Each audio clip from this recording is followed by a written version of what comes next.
Hello, you are watching Shalom World News. I'm Rudy McLennan coming to you from Glasgow, Scotland. Here are the latest headlines from around the world.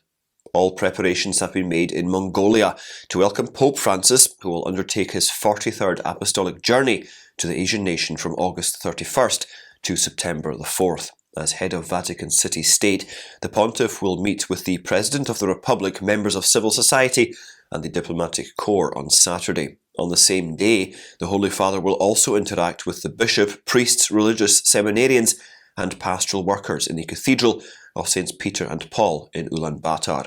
During this historic visit, the Pope will meet the small Catholic community numbering around 1,500 faithful and offer Holy Mass with them on September the 3rd. Pope Francis will also take part in an ecumenical and interreligious event on the same day. The Vatican Press Office has said that the Holy Father will use the visit to make an appeal for peace in Ukraine during one of the 5 speeches he is slated to deliver. The Holy Father has said that entrepreneurs are key players of development and well-being, as well as essential engines of wealth and public happiness. He was addressing French entrepreneurs who met for the MEDEF Union Summer Forum, named La Rencontre des Entrepreneurs de France, at the Paris-Longchamp racecourse. The Pope's message was read out by Archbishop Mathieu Rouge of Nanterre during the event that took place on August the 28th and 29th. The Holy Father bemoaned how the media speaks little about the difficulties and pain of entrepreneurs who are forced to close their businesses and fall through no fault of their own. He said that misfortune is not synonymous with fault and that it can strike the just. He reminded entrepreneurs that the Church understands the suffering of the good entrepreneur, adding that she has welcomed merchants from the very beginning. Pope Francis also exhorted them to create jobs for young people and place their trust in them. In Pakistan's riot-hit Jaranwala, the process of rebuilding churches and the local community has begun. One of the first churches to be rebuilt and made ready for worship was the Catholic Church in Esanagri, where a prayer meeting was presided over by Archbishop Sebastian Shaw of Lahore. The event was also attended by several members of the Muslim community. During the service, the prelate said the rebuilding of the church was a sign of rebirth. He added that God can make good flourish from evil. In the August the 16th violence perpetrated by Muslim extremists, 7 Salvation Army prayer halls, 3 Catholic churches, 3 Presbyterian churches, and worship halls of other denominations were either destroyed or damaged. 4 places of worship have already been restored on the orders of the provincial government. In what is seen as a major victory for parental rights in the United States of America, a California school district has decided to settle a lawsuit with a mother who said her daughter was socially transitioned to a boy without her knowledge. The Spreckles Union School District in Monterey County is settling the lawsuit filed by Jessica Conan for $100,000. Conan sued the district when she found that her daughter was being identified as a male and was permitted to use the boys' bathroom, with male pronouns being used to refer to her. In her legal fight, the single mother was represented by the Center for American Liberty. Conan's daughter has since decided to re-identify with her biological sex. Similarly, in the state of Virginia, a woman is alleging that a high school purposely concealed her child's gender transition when the child suffered a mental health crisis. A lawsuit filed last week by Michelle Blair against the Appomattox County School Board and staff says that the child ran away from home after being bullied and was then abducted and sex trafficked. Blair alleged that the board and staff deliberately concealed information regarding her daughter's supposed gender identity. Blair also said that the Appomattox County High School did not tell her why the child was bullied, as it was related to gender issues. The lawsuit was filed on behalf of Blair by the Child and Parental Rights Campaign. In the Philippines, as many as 500 children living in the slums and on the streets of Metro Manila will be baptized under an initiative led by Bishop Pablo Virgilio David.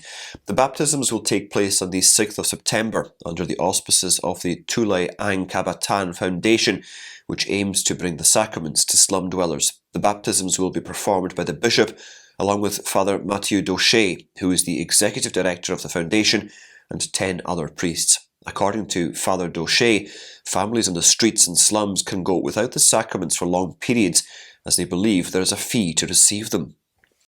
In the United States, the Bank of America has come under fire after it closed the accounts of a Christian charity. The Indigenous Advance Ministries has filed a consumer complaint with Tennessee Attorney General Jonathan Skrmetti, demanding a probe into the bank's alleged discrimination because of the religious views held by the ministry. The Alliance Defending Freedom is representing the charity in the lawsuit. Based in Memphis, the ministry partners with Ugandan ministries to provide basic amenities to orphans and vulnerable children and to raise Christian families. Indigenous Advance Ministries has had deposit and credit card accounts with Bank of America since its inception, but in April this year, the ministry received letters stating that the bank was closing its accounts within 30 days. This forced the ministry to scramble to find a new bank so that it could pay its employees in Uganda. The Holy Father Pope Francis has released his prayer intention for the month of September, asking the faithful to pray for those living on the margins of society. The invitation was launched by the Pope on Tuesday in a video produced by the Pope's Worldwide Prayer Network. In his message, the Pope reflected on the indifference endured by many people. He bemoaned how a homeless person who dies in the street will never appear in the top stories of search engines or newscasts. The Holy Father encouraged everyone to pay attention to people who are facing marginalization resulting from poverty, addiction, mental illness, or disability. Catholic bishops in Spain are exhorting the community of believers to include ecological awareness in the catechetical processes for children and young people. The bishops of the Subcommission for Charitable and Social Action of the Episcopal Conference made this proposal in a text published to commemorate the World Day of Prayer for the Care of Creation on the 1st of September. The bishops said it was necessary to respond to what Pope St. John Paul II formulated as ecological conversion way back in 2001.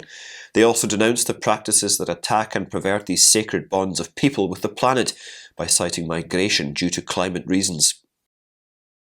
The United Nations Working Group on Arbitrary Detention has estimated that between 900,000 and 1.8 million Uyghurs, Kazakhs, and other Muslims have been sent to high-security camps by the Chinese government. The UN Office of the High Commissioner for Human Rights has found that these so-called vocational training centres are places where torture, harsh interrogation and rape are common. Since 2017, Chinese authorities have stepped up a campaign of repression in regions inhabited by Turkic-speaking Muslims, especially the Xinjiang Uyghur Autonomous Region. Although the government claims to have ended the camp system in 2019, this cannot be verified. Independent research shows that the camp system has wound down, with some people being released, but with others being sent to jail. The Catholic bishops of Sri Lanka have appealed to the government to provide relief measures to poor people suffering from the impact of the economic crisis in the country.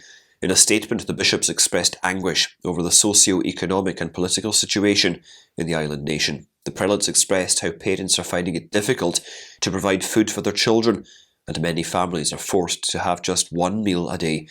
There is also a severe shortage of medicines, and many hospitals are not equipped to take care of the sick. The bishops also lamented the huge exodus of qualified medical professionals. A 33-year-old woman who was crowned Mrs. American on the 25th of August has been praised for the pro-life response she gave to an on-stage question. When a judge asked contestant Hannah Nealman of South Dakota when she felt the most empowered, she replied that she felt it when she gave birth to each of her 7 children. She received a standing ovation from the audience at the Westgate Las Vegas Resort and Casino, where the pageant was held. A former Miss New York City winner, she is slated to take part in the Mrs. World 2023 pageant to be held later this year. In India, the bishops of the Eastern Rite Syro-Malabar Church are urging believers to help rebuild the lives of those affected by violence in the northeastern state of Manipur. At the end of their week-long synod meeting on August the 26th, the bishop said everyone needs to extend support to rebuild the shattered lives of people in Manipur. Head of the Syro-Malabar Catholic Church, Cardinal George Allen Cherry, said that the federal and state governments have to ensure the safety and security of the lives and property of every citizen in Manipur. He said it is the moral responsibility of believers to express solidarity with the suffering people of Manipur. The Cardinal also described the violence in the state as a deep wound in the heart of India. And those are your latest headlines. Do join us again next time for more, and do remember, you can always go to swnews.org for more updates. Shalom.